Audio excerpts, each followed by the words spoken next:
Hello and welcome to the University of Salford School of Arts and Media Journalism Awards. My name is Chris Hall and I work on the sports desk here at ITV Granada News. It's been a mad year or so, hasn't it?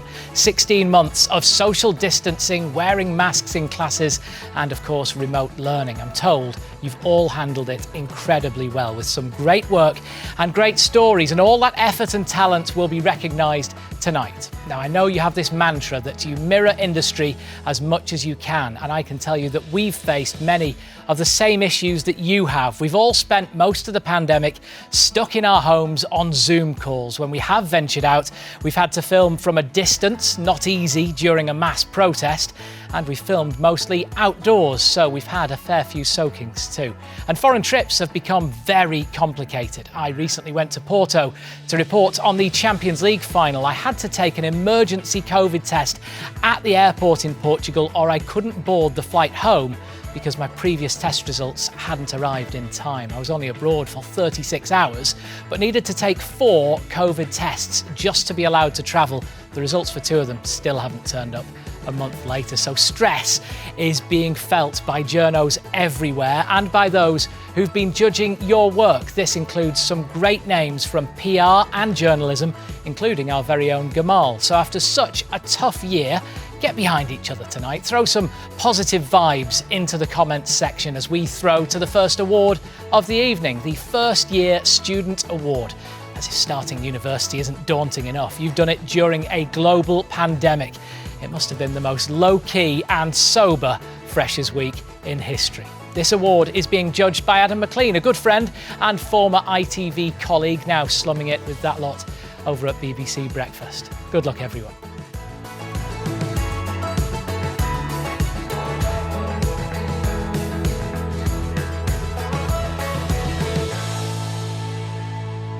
Hello there, I'm Adam McLean. I work as a reporter on BBC Breakfast and as a correspondent across BBC News from Radio 5 Live to Radio 4 and the BBC News Channel.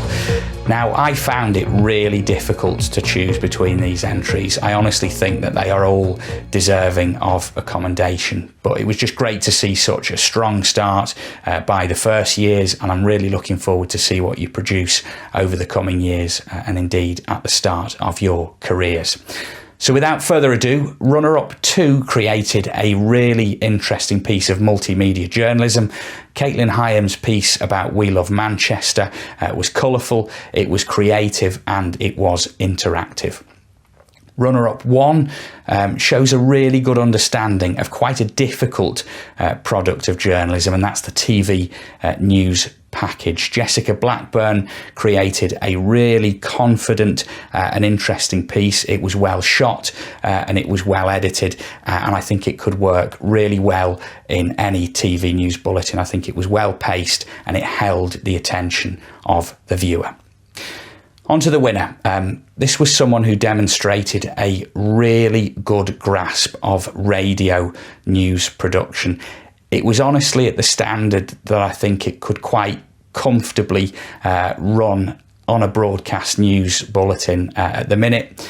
It showed great sound design, just a really good grasp of radio productions, and I think, as I say, it could run now with no adjustments at all. So congratulations to Thomas Ridley.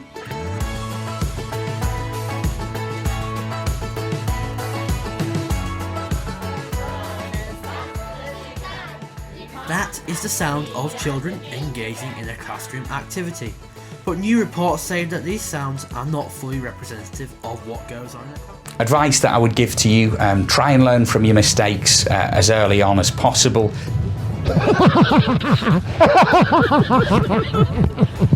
Like me here in the North Pole, definitely don't make the same mistake immediately afterwards, having learned nothing at all. Again. In an age of disinformation, journalism has honestly never been more important. So persevere, stick with it, and don't take rejection personally. Start creating too. Don't make excuses. Build and create your YouTube channels. And if you can create your own audiences, you'll find that other organisations and broadcasters will perhaps want to be part of that. It's the thing that I wish I'd done while at university, was actually just to create my own YouTube channel and start making and sharing things. You don't have to have a broadcaster or a middleman these days to tell stories. Start telling stories and start sharing them. Build your own audiences, and good luck to all of you for the future.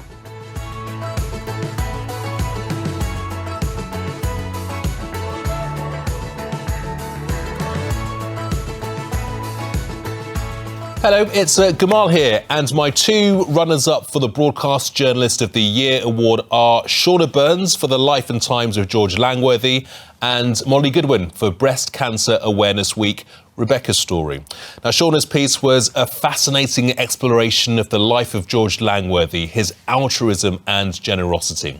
A nicely scripted piece and good use of contributor that took the viewer on a journey of his life. Lovely and natural piece to camera at the end with a nice play on words. Now, Molly's piece was a poignant reminder of how badly people have been affected by the coronavirus pandemic, especially those desperately waiting for potentially life-saving treatment. Rachel was an extremely powerful contributor, and her line about time being of the essence was very moving. Sam Morris's contribution and advice was excellent too. But my winner is Nicole Tompkins.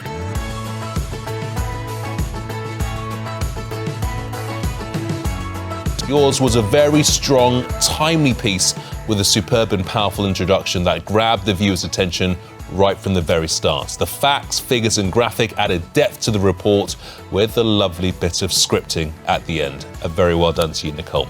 Lastly, I'd like to congratulate everyone for your excellent work. You've all got bright futures ahead of you.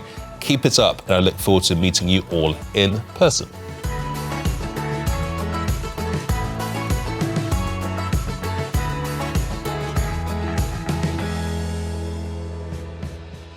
Hi guys, I'm Liam Thorpe. I'm the political editor at the Liverpool Echo, and a few years ago, well more than a few years ago now, I was a student at Salford. I did my postgraduate diploma in journalism there, and we were one of the first cohorts actually to go over to the Media City site, and it was brilliant, really exciting at the time, loads of opportunities, we had great teachers, and it really set me up for the career in journalism that I really wanted, so I'm really grateful for that.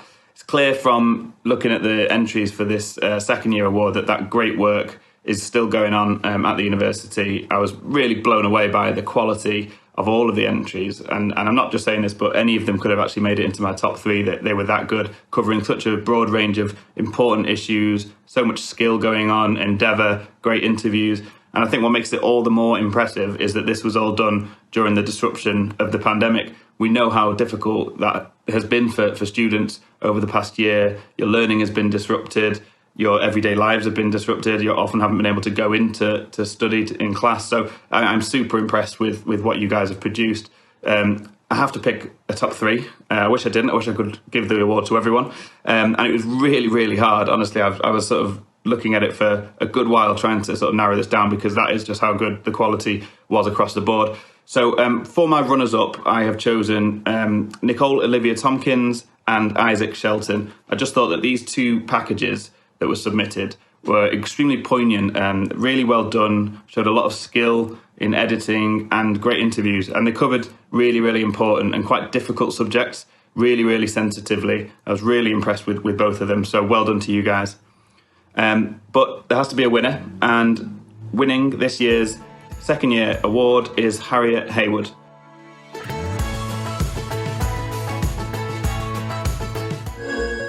During the pandemic, musicians like Deco have shared their work on TikTok, with some even finding viral fame. But why is this app becoming so important? I thought across the board, the range of work that you submitted, from written work to videos to audio, was just brilliant. I have to say I was particularly impressed by the package around TikTok. As someone now in my early 30s, I'm not that familiar with TikTok, but I felt like I knew what it was after this package, which was really fun, really informative, showed a real range of skill. And I thought the fact that you tried to get your own viral video going on TikTok as part of the package was genius. So yeah, a great range of work and a thoroughly deserving winner. Well done, Harriet. So yeah, that's me. Just want to say again, thank you so much to you guys for submitting. Thanks for letting me judge this award. I have to say, I think all of you guys have got really, really bright futures in the industry. You clearly know your subject, you know your audiences, and you know how to go out and get a story and present it in a really engaging way. So please keep up the good work. Well done.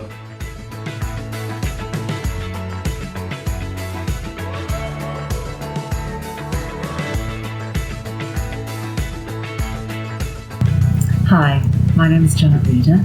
I've been a journalist for 30 years, or more actually, and worked on everything from magazines to newspapers. I was the fashion editor on Manchester Evening News and worked on my diary, edited Living Age magazine, bridal magazines.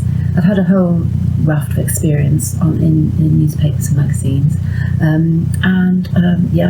it's a brilliant career and I can recommend it to everyone. So it's great to read all the submissions. It's so sorry that only 3 people can make it into the shortlist, but I've enjoyed reading everyone. There's been a lot of variety and a lot of interesting stuff there, and it's been a really tough year for journalists. I mean, you've not been able to go out and interview people the way you would, so I think, well done to everyone. But there are only 3, as I say, and the third, in third place, I've chosen a piece by Harriet Haywood. It was a very mature and well-written and emotional piece of writing by Harriet, and I thought it really captured the agonies of someone who's experienced Tourette's syndrome. It's interview with her subject, Amy Coulthard, was sometimes pretty hard to read because it describes the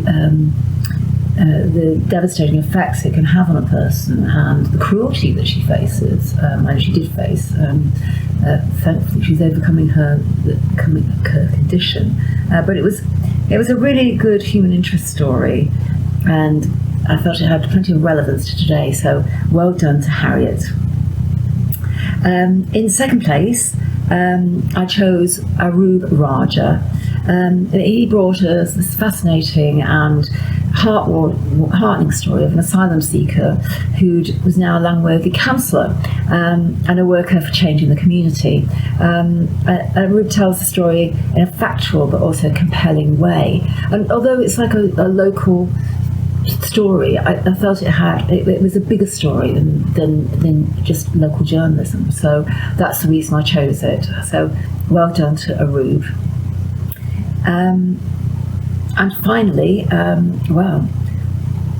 last but not least, the first place goes to Tanisha Cantrell.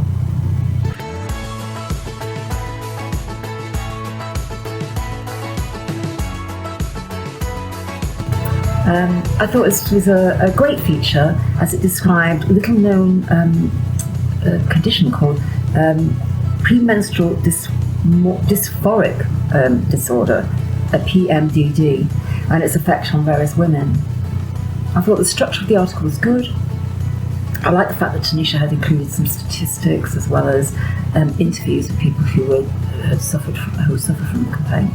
And also it had this call to action at the end. So, more please, Tanisha. It was really good. So congratulations.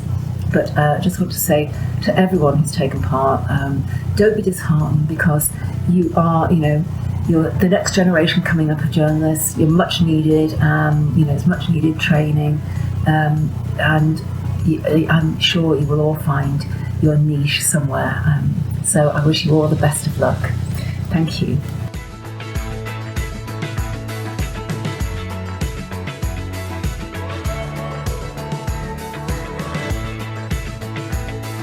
Hi, I'm Lisa Rowland and I'm the former news editor of the Manchester Evening News. It's hard to believe that a year on I'll be sitting in the exact same seat in my kitchen to announce these awards. I promise I have moved a little bit in that time, but not very much. First of all, I want to acknowledge what this last year must have been like for you all and to express my utter admiration that you've gone on with it, you've finished your course against all the odds while living through the biggest catastrophic news story you will ever hopefully witness. So, down to business. All the entries for the third year student award were really impressive and I thoroughly enjoyed reading and watching each one. And yes, it was a close call and you knew I'd say that. So to the runners-up. Well, Jack Heel definitely likes his sport, But it's great to see that he's not a one-trick pony and has got himself a job as a trainee general reporter. He has a good, accessible writing style, and his enthusiasm and passion are particularly evident, not just in print, but also with his engaging podcasts. And the other runner-up, Megan Phelan, undoubtedly has a great career ahead of her in broadcast journalism, a real natural. Her piece on the effects of the pandemic on the nighttime economy was professional, powerful and very thorough. Great stuff, Megan. And so to the winner. Now, I met this student a couple of times when I was helping on Newsdays, what now feels like decades ago, and I was struck by his polite determination, his keenness to develop his skills and take on board advice and direction. His impressive, well put together portfolio for this category shows just what progress he's made, turning into a mature, considered journalist. His entries showed his versatility well, ranging from the moving interview with the victim of an anti-Semitic attack when he was a little boy in the 60s, and the daughter of a missing mother pleading with her to come home, to the more casual and accessible football podcasts. So, a very well done to George Carden.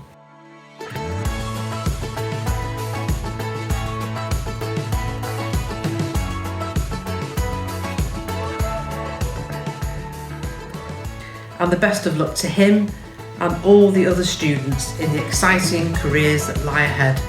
Thank you very much.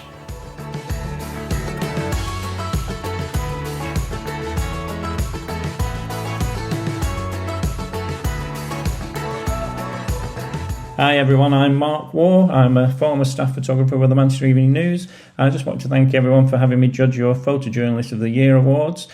So with that, we'll go straight into third place, which goes to Ethan Walford for his collection of anti-lockdown protesters in Manchester Piccadilly Gardens. A really nice collection of images and captured the event really well.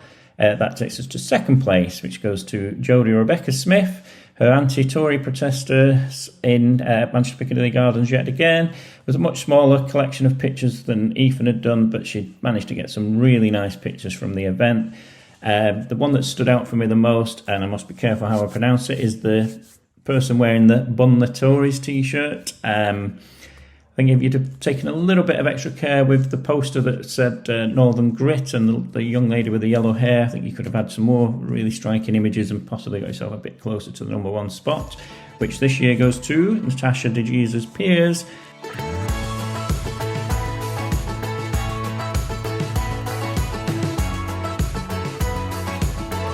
And that's the collection for abortion protests and the empty Christmas markets in Manchester for the lockdown.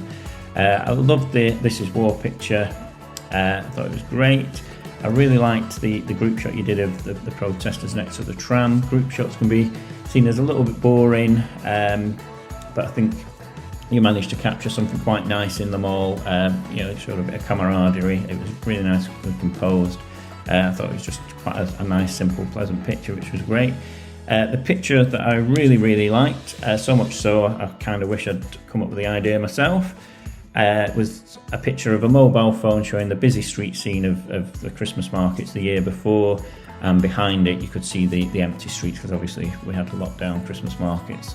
As I say, I quite happily could have come up with that idea and been proud of it, so you should be really proud of creating it. Perhaps if you'd have gone to 3 or 4 different locations and done the same thing, you could have had like a really strong project of just those. But yeah, loved it. Thought it was a really, really nice idea. So well done. Congratulations. Congratulations to everyone. Have a nice evening and thank you. Bye-bye.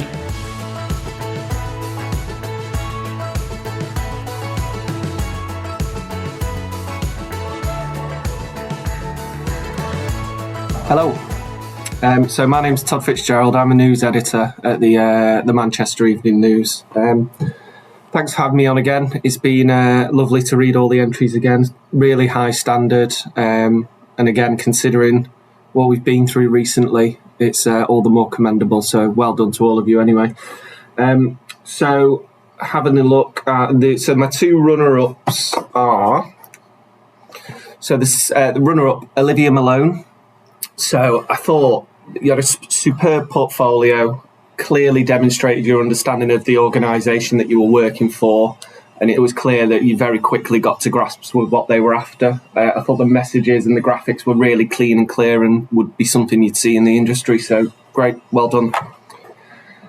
The other runner-up, Lucy Baxter. The piece you wrote on your experiences with cystic fibrosis, I thought was fantastic. It was really open and honest. And I think part of your other submission, it's clear that you've demonstrated talent in various mediums, podcasting and print, and on top of volunteering for a charity, to be massively commended. So well done. And then, so the winner, I've gone for Lauren Chadwick.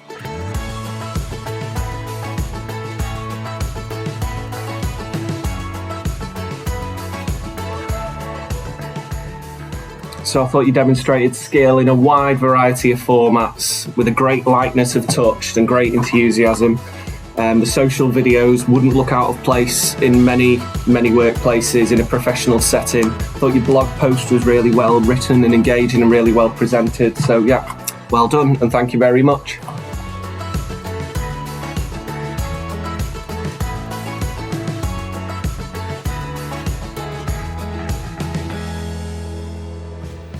Hi everyone, my name is Claire Quantzer and I am Head of Client and Business Development at an integrated agency called Social, with our head offices based over in Manchester.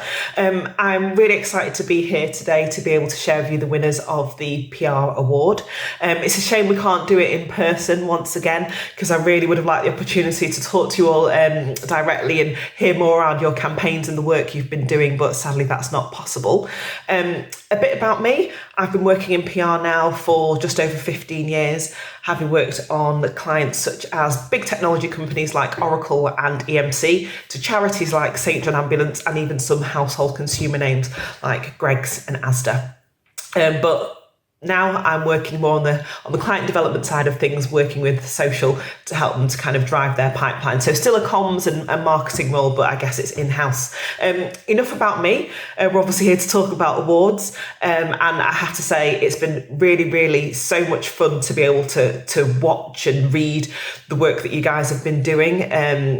I know a lot of people probably say this, but it has actually been really, really difficult to pick a winner. The quality of the work that's been done has been really, really high standard. So I'll say this now, you should all be really, really proud of yourselves. But of course, there can only be one winner. So first off, I will let you know who the first runner-up is. This is actually based on a video campaign. And what was really, really strong about this was that whilst it was just done in less than 2 minutes, it was still quite powerful, and I could see what the brief was from the start of it and what you were trying to achieve from it at the end. I also like the fact actually that with an interview with an influencer, you included captions. I think that's something to keep in mind all the time when we are creating content. Try to make it as accessible as possible. So that got a real thumbs up from me. So the winner of this was the person that created the destination video for Madrid, and that was Neve Savannah Kelly. Well done. Next up is our second runner-up. Now, this was a full campaign piece that was pulled together, and what really worked well here was around the fact that it was a very, very thought-through campaign. I really saw from start to end what you're trying to achieve. You could see how the campaign was going to play out, and really using that research and statistics that you'd found that really kind of then supported the strategy, and you could see how that was being played out. I also, think it's great that when you are pulling together campaign ideas, being able to identify things like your potential influencers, having a really, really strong social calendar that was pulled together, and actually being able to pull out your news angles, so you can really see what the stories are that you're trying to tell. And also it was for a great cause as well, which was for bras for women that had reconstructive surgery. So the winner, our second runner-up, is Oshigini Eberi Ejere. Well done. So now, time for the winner, our overall winner for the PR award. And this was another really, really strong piece of work. I think when I look at the work that's been pulled together, it's always great to see that when people are doing kind of that end-to-end work, really looking at not just, taking it from the research and the strategy to then inform the activity. You're using that insight to really, really drive the direction of the work that you're doing. It was also good actually to really clearly see how you're going to measure the results and measure the success of the activity. I'd also say that it was great in terms of timeliness, looking at the work that theatres are doing in the time of COVID and post-COVID era. So you may well have guessed who our winner is, but our final and our overall winner is Emma Tatton. Well done.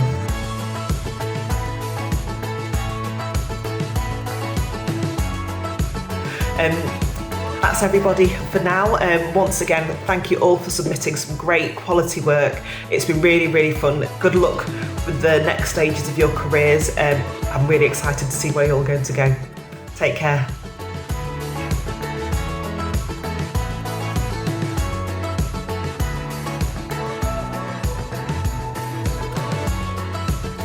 Hi, I'm Patrick Barclay. I used to be a football writer. And I must say, congratulations on all the shortlisters for their excellent work. However, there were three that stood out for me. Mikey Partington's interview with Harry Toffolo was a lovely piece. Every paragraph had something interesting in it. James Sweetnam, I was very impressed with a very poignant interview he did with a Salford martial arts coach. Really quite an excellent piece and most educative, but above all, the piece that had everything for me was George Carden's interview with a referee called Conal Bartlett.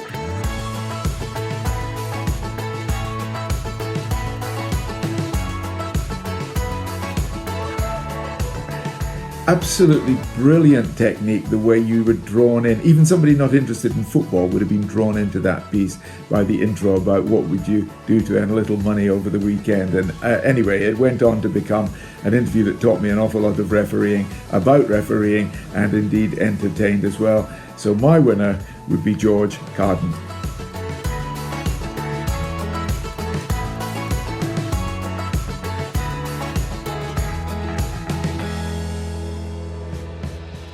Hi everybody, I'm Steve Panter. I was senior lecturer at Salford Uni until I retired some 5 years ago. Before that, I spent 25 years as a news reporter and I suppose infamously as a crime correspondent for many years at the Manchester Evening News. I went on to become news editor there and I joined Salford University as a lecturer some 17 years ago. I was thinking recently about my inaugural lecture at the university. It was a first-year module called Journalism in Context. I was on the old campus, and I was just thinking how tough it was, just 4 weeks out of newspapers, no teaching experience. Before my first class, I was expectant and hopeful that I was going to be a very effective teacher. So I thought from the beginning I'd better try to enhance my street cred with them. So I went over my illustrious career with them and talked about how I'd exposed a triad gang in Manchester Chinatown. I'd won 13 awards in my career, covered the Manchester bombing of 1996, been threatened with imprisonment by a High Court judge, and I went on and on and on. And just when I thought that I had them captivated, well, they did listen actually, that's true, a student at the back of the room put a hand up for what was going to be the first ever question I'd been asked as a lecturer by a student. And her question was, well, if I don't want to cause offence, but if you were that good, what are you doing here? And I've got to say, looking back, I still smile and I was stumped for an answer. And of course, what was odd was that there I was on the receiving end of a question from a budding journalist after 25 years of asking questions myself of others. So it was quite a unique experience, one I'll never forget. But I met some cracking students of my 12 years at Salford. And I'm particularly proud that this award is in my name and was actually suggested by students. It was their idea, and I'm very pleased about that, and it's a nice legacy to have. So thanks to the students, and lecturers had no involvement in the idea of the award, so no cronyism here, folks. Onto the awards themselves. The fourth year I've judged this section. I was looking for strong original storylines. The strength of story always counts, of course, the most important thing, with broad reader appeal and effective online skills.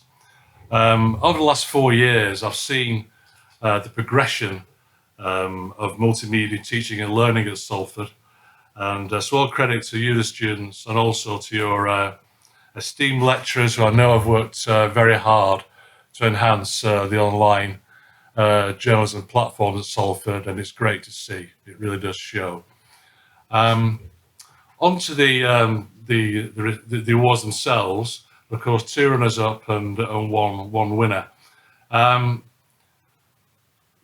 runner-up is Sam Burdis. And Sam produced a vibrant magazine project, great design and compelling content.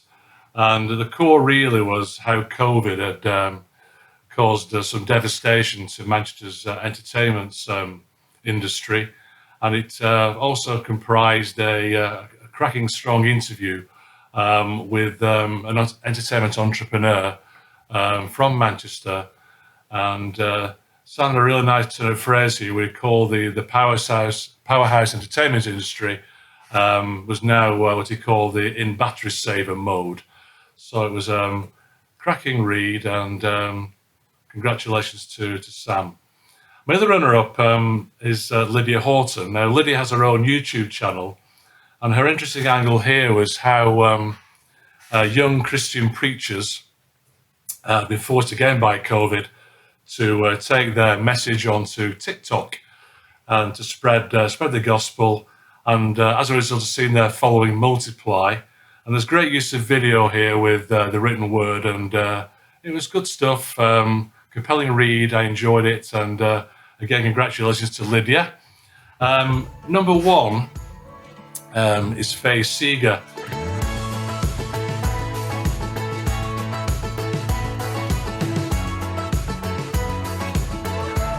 Now, Faye's entry had a strong human interest element at its core, supported by strong visuals. And it's about young women in particular with skin disease who are using Instagram to encourage greater understanding and tolerance of their conditions. And I think it also showed how the internet, how social media can be a force for good. So I was pleased to see that, and congratulations to Faye. And to everyone who entered, thank you very much indeed, and I enjoy reading them all, and hopefully more interest next year, and I'll see you then. Thank you.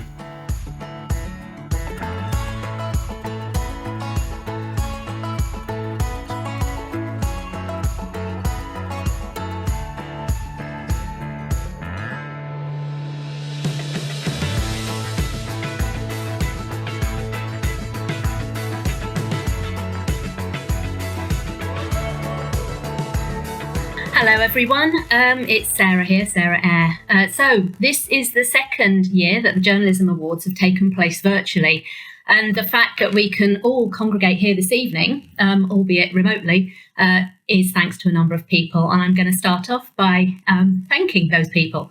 So first of all, a big thank you to everybody who entered the awards and all of you who have managed to join us tonight. Thanks also to Laura and the amazing engagement team and the technical support as well, because without them tonight, the awards couldn't have gone ahead. Thanks also to our wonderful judges who have taken the time to read, watch and listen to your work and are very appreciative of your efforts. And finally, thanks to our founding sponsors, the Lady Monica Cofield Memorial Trust, which supports this programme in many ways, as well as funding our awards.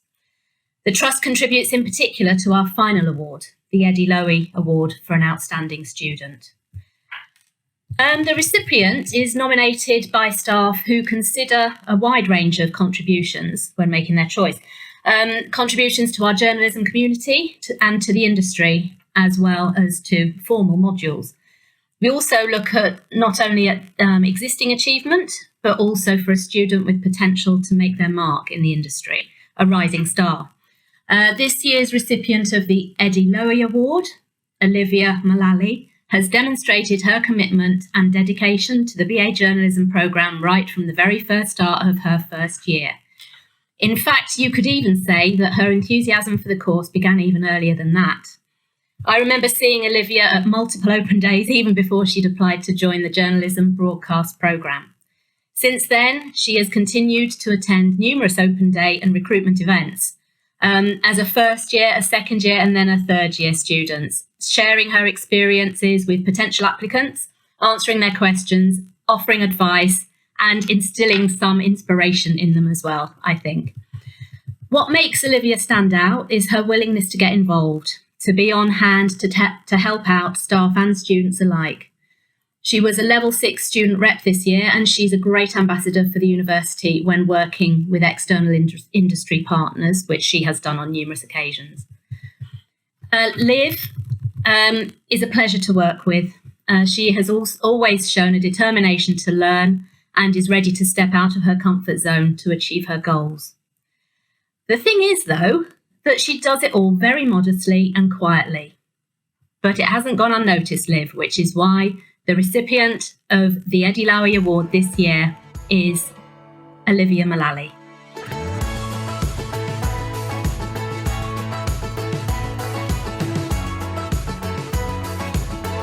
This has been a strange year, I don't need to tell you that. Even the most pessimistic of people couldn't have believed that we would still be living with restrictions and facing new challenges on an almost daily basis. Some words are becoming more common in our vocabulary. Lockdown, Zooms, teens, furlough, isolation, pandemic, lateral flow test. And there are some others that I probably shouldn't share as well with you here. But there are also others like resilience, resourcefulness, perseverance, determination, creativity, and courage. And these are the ones that we should focus on. It might not feel like it at times, but each and every one of you, our wonderful students, has shown these qualities in bucket loads. You have all achieved amazing things, whether you've been at the university for a year, 2 years, or 3 years, and you're about to finish and graduate. For some of you, it might be getting a degree that you're proud of, or a mark that you're proud of. For others, it might be overcoming a more personal struggle. To borrow Sarah Hadwin's words from last year, the creativity, ingenuity, and sheer guts you have demonstrated during lockdown in particular has been really impressive. Who knew that that would still be relevant this year? Don't forget what you have overcome to get where you are today, and don't forget the people, friends, family who have helped you along the way. I know I couldn't have made it without a strong support network of friends, family, and my brilliant colleagues. And you, our wonderful students, so thank you for that. We are proud of all our students and what you have achieved in these extraordinary circumstances. Wherever you go and whatever you do, we will be proud to say that you're one of ours, a Salford Journo. Thank you and good night. And that's it. If you won, congratulations, you deserve it. If you didn't, I hope you stayed classy. At least with the virtual awards, you don't have to fake smiles, just fake smile emojis instead. And please remember, your work was great and has impressed industry professionals. That's going to help you further down the line. Now, laying on an awards ceremony, especially in these circumstances, is a tough gig. So we must thank Laura Pressbury for pulling all of this together, and also well done to Matt Lansley, your Salford Now intern, who has been brilliant this year. He's also created tonight's closing montage. Oh, everyone loves a good montage, don't they? Congratulations to every single student for getting through the past year, and good luck for whatever the next one brings. Hopefully, it's a bit more fun. Goodbye.